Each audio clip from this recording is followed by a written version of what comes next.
too much misinformation, too many complicated strategies. I'm sure you feel this way.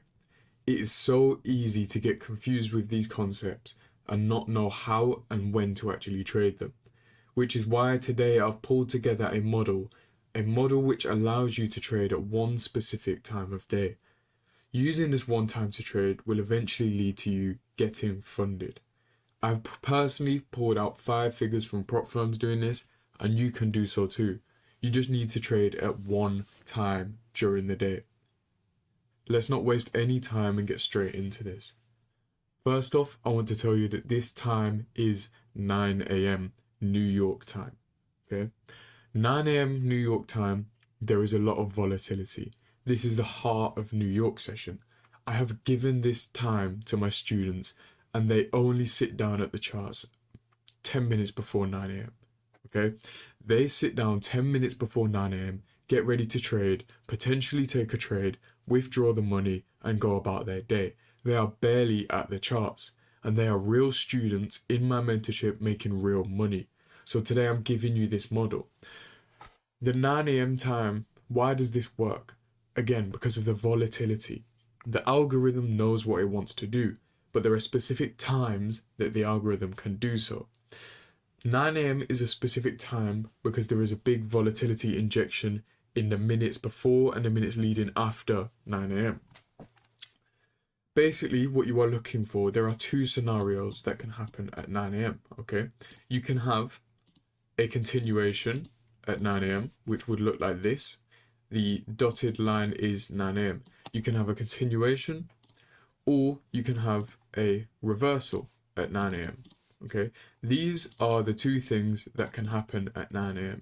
An expansion or a reversal. Today I'm going to show you exactly how to figure out which one is going to happen. Of course, as always, we're using higher time frame order flow, but if you have the order flow on your side and you can figure out what we've done before 9 a.m, so leading up to 9 a.m, we'll tell you what will happen after 9 a.m. Okay, so let's dive straight into this example here. Today, as today is literally printing, I was calling this inside my Discord. Okay, we have a high, a low, a lower high, and then we break down. Okay, so what we've done before 9 a.m, let's characterize what we have done before 9 a.m. So this move is clearly expansion to the downside, right? If we are wanting to continue lower, which we are, because on the daily time frame, this low is still intact, and I think this is the target.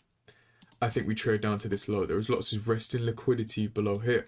We tapped into a daily order block, up close candle, and now we are running away from it.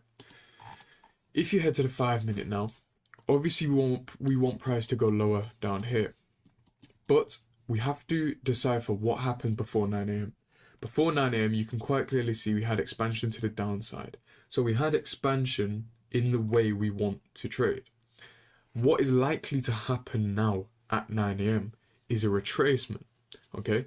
Because if we were doing this before 9 a.m, okay, going higher, and then 9 a.m. came into play, you would expect a reversal, okay? Let's say this high was 9 a.m. You would expect a reversal, but we are not doing that, okay? We instead are trading lower in the direction we're expecting, quite clearly, okay? So now you anticipate 9 a.m. to give a retracement. Why? Because smart money need an area to 1, mitigate their losing positions, and 2, get given an opportunity to enter new positions, right? So where are we likely to trade up into? Well, you have a mitigation block here. This is a mitigation block. Why? Because we have a high, lower high, and then we break below it. This last down close candle becomes your mitigation block. So why is this a mitigation block? Because as we are diving into it, institutions are offsetting their losing positions. As we break below, come back into it, they are offsetting their underwater positions. What does that mean?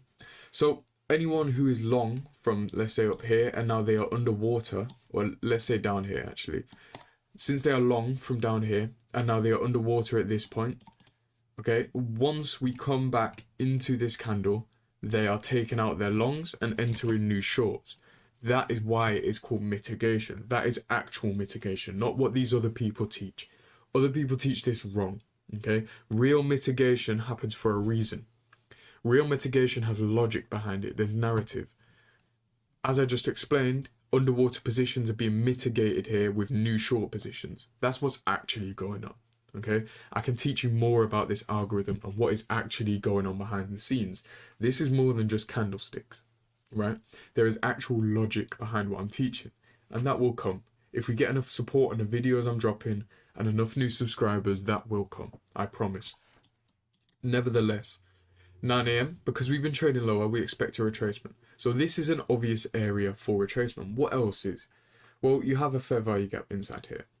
Fair value gaps, once traded through, get used on the other side for what? Okay, rewind about a minute for mitigation, right? So we are offsetting underwater long positions in here as well and buying or selling new positions. So once traded through on a closing basis, we can expect a return back into here.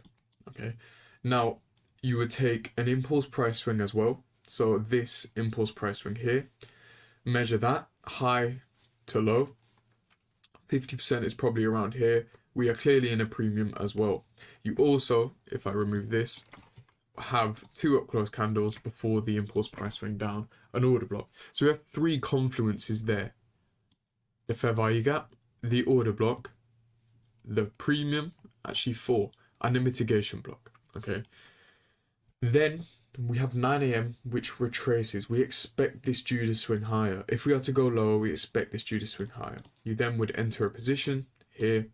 Stop loss would go above the high, and you can aim for the sell side liquidity down there. Easy 1 to 2.8. Okay, all based off the logic and the narrative that 9 a.m, around this one specific time, we are only focused on 9 a.m. 9 a.m gives a retracement in this scenario. Okay, that is how you trade at one time during the day. You can literally wait all day for this time, do nothing, take care of business, take care of family, spend time with your friends, whatever it may be. You can do that. Come to the charts at 9 a.m. If the framework is correct, you can anticipate these two scenarios.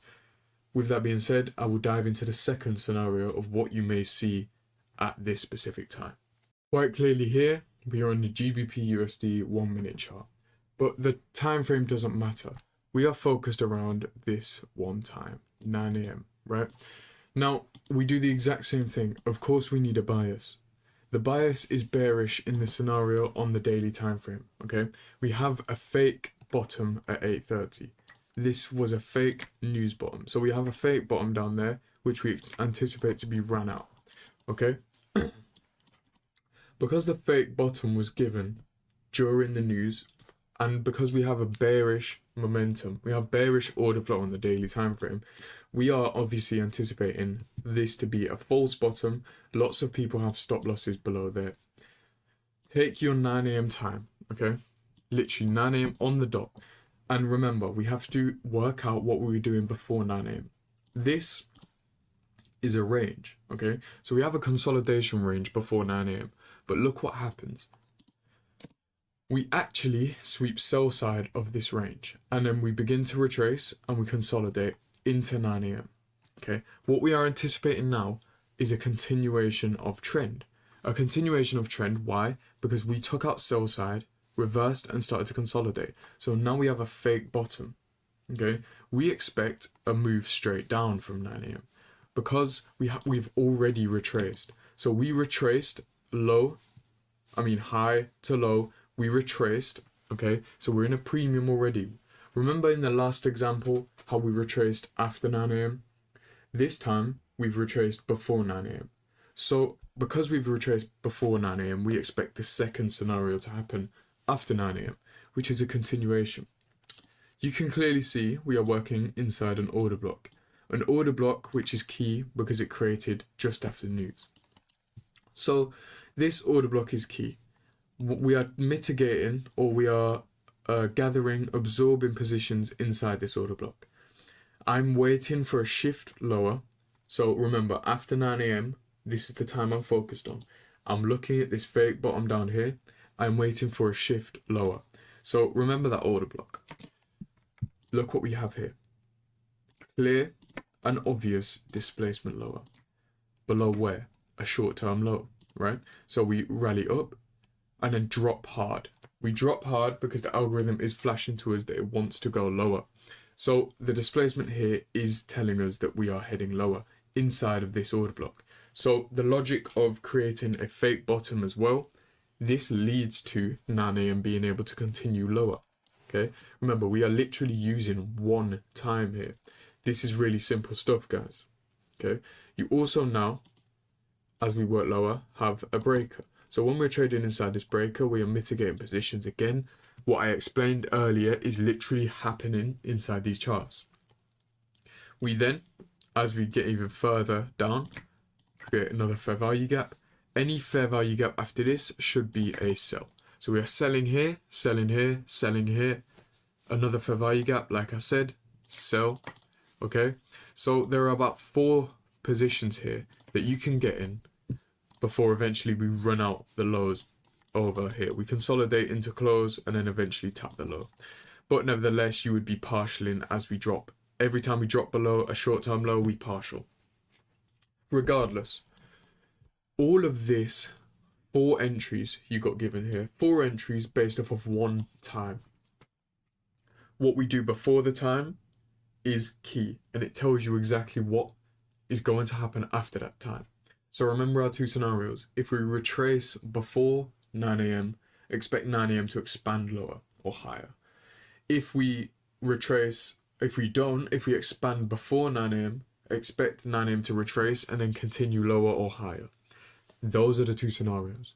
Those are literally what I'd say about 30-40% of my students make money on. Okay, I teach this stuff to them privately. Okay, if you do want to be taught privately, check out the top link in my description to join my mentorship today. I trade in there weekly, daily. I give daily outlooks of what exactly I'm looking at, what pairs I'm looking at, what I want to see in the market, the logic and the narrative behind it. You don't get this on YouTube. You don't get a lot of groups who actually trade this stuff and actually trade for a living. Okay, so I can teach you that. Join the link, join the mentorship with the top link in my description. With that being said, if you want to continue being a YouTube student, please do drop a like so I can keep making these videos. Subscribe if you're new and leave a comment with any feedback. With that being said, I will leave you guys to study. Have a nice day, and as always, thank you for watching.